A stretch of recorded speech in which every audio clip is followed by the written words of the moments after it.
What's your view about NEET exam? வேணுமா வேணாமா? ஒரு பொய் இருக்கு, ஒரு உண்மை இருக்கு. கோவிட் டைம்ல டெஃபினட்டா எல்லா ஸ்கூலுக்குமே ஒரு பெரிய ஃபினான்ஷியல் ஸ்ட்ரகிள் இருந்தது. How you overcame that? Road டாக்ஸுக்கு பேரு ரோட்ல வண்டி ஓடுறதுக்கு. வண்டி ஓடக்கூடாதுன்னு சொன்னது கவர்மெண்ட். ஆனா டாக்ஸ் கட்டணும். ஸ்கூலை திறக்கூடாதுன்னு சொன்னது கவர்மெண்ட். பசங்க வரக்கூடாதுன்னு சொன்னது கவர்மெண்ட். ஓடாத ரோட்டுக்கு ஓடாத வண்டிக்கு நாங்க டாக்ஸ் கட்டலன்னு சொல்லிட்டு டபுள் த டைம் கட்டணும். இதெல்லாம் உண்மை. பதிவு பண்ணா கூட பண்ணலாம், கண்டிப்பா பண்ணலாம். நான்லாம் 60,000 ரூபாய் டாக்ஸ் பஸ்ஸுக்குன்னா 1,20,000 ரூபாய் கட்டினேன். ஃபைனோட சேர்த்து கட்டினேன்.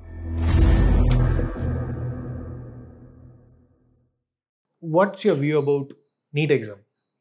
வேணுமா வேணாமா? இல்ல there are other political views to it. As an educationist, is NEET exam necessary? ஒரு பொய் இருக்கு, ஒரு உண்மை இருக்கு. ஒன்று வேணுமானா கண்டிப்பா வேணும். ஏன் வேணும் அப்படின்னா, இவ்வளோ போர்டு இருக்குது. அப்போ என்ன ஸ்கேலில் அவங்கள அட்மிஷன் கொடுக்குறது? இப்போ கண்டிப்பாக ஒரு காமன் எக்ஸாமினேஷன் வேணும். அந்த காமன் எக்ஸாமினேஷனுக்கான சான்ஸ் வந்து எல்லாருக்குமே வந்து ஈஸியாக கொடுக்கப்படுதா அப்படின்னா அப்படி இல்லை. இதில் தமிழ்நாடு மாதிரி கண்ட்ரிஸ் ஸ்டேட்டில் என்ன இஷ்யூ இருக்குன்னா, இங்கே இருக்கிற அளவுக்கு இன்ஃப்ராஸ்ட்ரக்சர் எங்கேயுமே கிடையாது. Education infrastructure.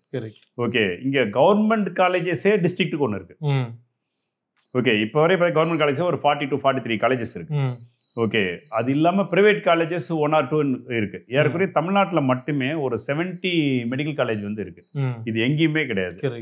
பட் இந்த சீட் எல்லாமே ஷேர் ஆகும் அப்படிங்கிறப்போ நமக்கு கொஞ்சம் கோபம் வருது. இன்னொன்று, இதில் ஒரு பச்சையாக ஒரு சில பொய்கள்லாம் சொல்லப்படுது. என்ன பொய்கள் சொல்லப்படுதுன்னா, நீட் வந்ததுனால செலவு குறைஞ்சிருச்சு அப்படின்னு.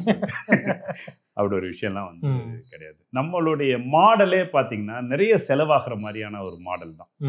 ஓகே, இவங்க ஒரு இன்ஃப்ராஸ்ட்ரக்சர் பின்னாடி வந்து ஒரு பெருசாக நம்ம லோட் பண்ணுறோம், அவ்வளோ கிடையாது. இப்போ நீங்கள் ஒரு யூஎஸ் மாதிரி கண்ட்ரீஸில் எடுத்துக்கிட்டே ஒரு பிஜி காலேஜ் எடுத்துக்கிட்டிங்கன்னா ஒரு அப்பார்ட்மெண்ட் சைஸ் தான் இருக்கும். ஓகே, இங்கே வந்து ஒரு பிஜி ஆர்த்தோ எம்டி படிக்கிறதுக்கு ஒரு காலேஜ்னு எடுத்துக்கிட்டிங்கன்னா அதில் 9 சீட் தான் அட்மிஷனே கொடுப்பாங்க. அதுக்கு பார்த்தீங்கன்னா பிஜி டிபார்ட்மெண்ட்டும் அவ்வளோ பெருசாக இருக்கும். ஓகே, இங்கே அது மாதிரியெல்லாம் நீடெல்லாம் வச்சுருக்காங்க. ஆக்சுவலாக 1000 பெட்ஸு, 100 பெட்ஸு, 50 பெட்ஸ் வேணும்னு சொல்லிட்டு. அப்போ இது எல்லாமே சேர்த்து அந்த எக்ஸ்பெண்டிச்சரை நீங்கள் டிவைட் பண்ணிங்கன்னா ஒவ்வொரு ஸ்டூடெண்ட் தலையிலையும் ஃபியூ லேக்ஸ் வந்து தான் ஆகும். அதுக்கு நீங்கள் என்ன வேணாலும் பிளேம் பண்ணிக்கலாம். அந்த செலவு வந்து அன்அவாய்டபிள். ஓகே, அதை குறைச்சாதான் இது குறையும். ஆக்சுவலாக இது இல்லாமல் அதர் திங்ஸ் ஆர் அபார்ட். உங்களுக்கு தெரியும். புரியுது. Very nice. Finances little bit பேசிடலாம். ஸோ இப்போ நீங்கள் வந்து ஸ்கூல் ரன் பண்ணும்போது you already set tuition centre only fed the school for 9 years. So Covid டைமில் டெஃபினட்டாக எல்லா ஸ்கூலுக்குமே ஒரு பெரிய ஃபினான்ஷியல் ஸ்ட்ரகிள் இருந்தது. How you overcame that?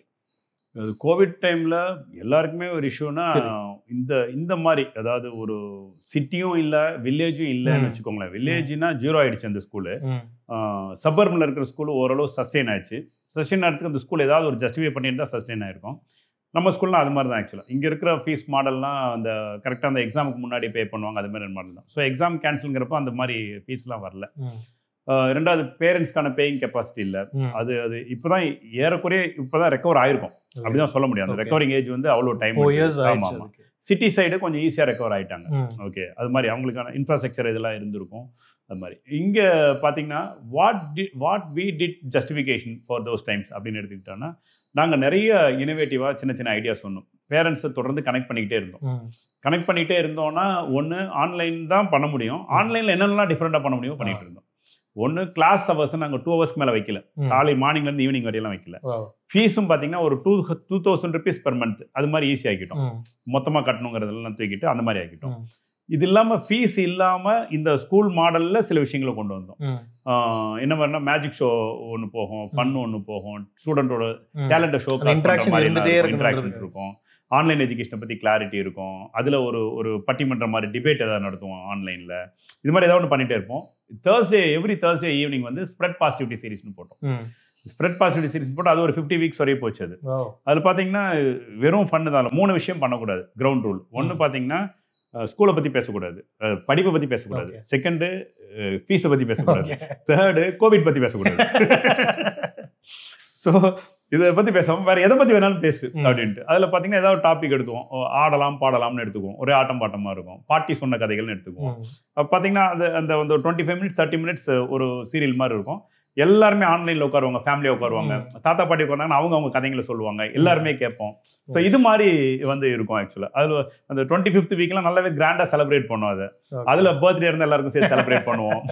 அது மாதிரி இருக்கும். The whole school became a single family. Yes. அப்படி இருக்கும். இன்னொன்னு அதுல ரொம்ப ரொம்ப டிஃபரெண்டா நாங்க பண்ணோம்னு எடுத்துக்கிட்டோம்னா டீச்சர்லெஸ் கிளாஸ் ரூம்லாம் வச்சிருந்தோம். எல்லாருமே ஆன்லைன்ல லாகின் ஆன பிறகு டீச்சர்ஸ்லாம் லாக் அவுட் ஆயிடும்.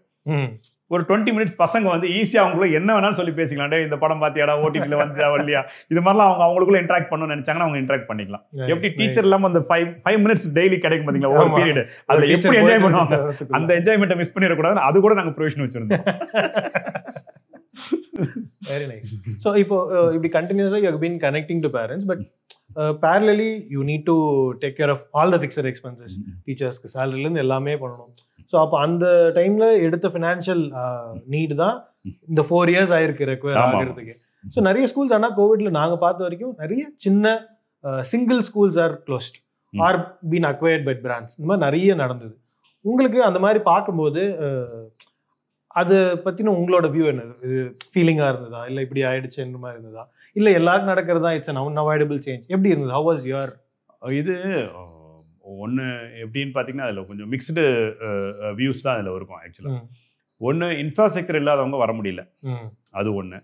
இன்ஃப்ராஸ்ட்ரக்சர் இருக்கிறவங்களும் பார்த்தீங்கன்னா கவர்மெண்ட்டே சில ஆட்டிடியூடை கிரியேட் பண்ணிடுச்சு. ஃபீஸ் கட்ட வேண்டாம், ஸ்கூல் ஃபீஸ் கேட்காதீங்க அப்படின்னு சொல்லிட்டு டீச்சர்ஸ்க்கு சம்பளம் கொடுங்கன்னா, பிஎஃப் பிடிக்கலன்னு எங்களுக்கு நோட்டீஸ் அனுப்பிச்சிட்டு இருந்தாங்க. கவர்மெண்ட் பஸ் டாக்ஸ் கட்டலன்னு நோட்டீஸ் கட்டிட்டு இருந்தாங்க. நீங்கள் இதெல்லாம் உண்மை, பதிவு பண்ணால் கூட பண்ணலாம், கண்டிப்பாக பண்ணலாம். நான்லாம் 60,000 ரூபா டாக்ஸ் பஸ்ஸுக்குன்னா 1,20,000 ரூபா கட்டினேன், ஃபைனோட சேர்த்து கட்டினேன். ஓகே.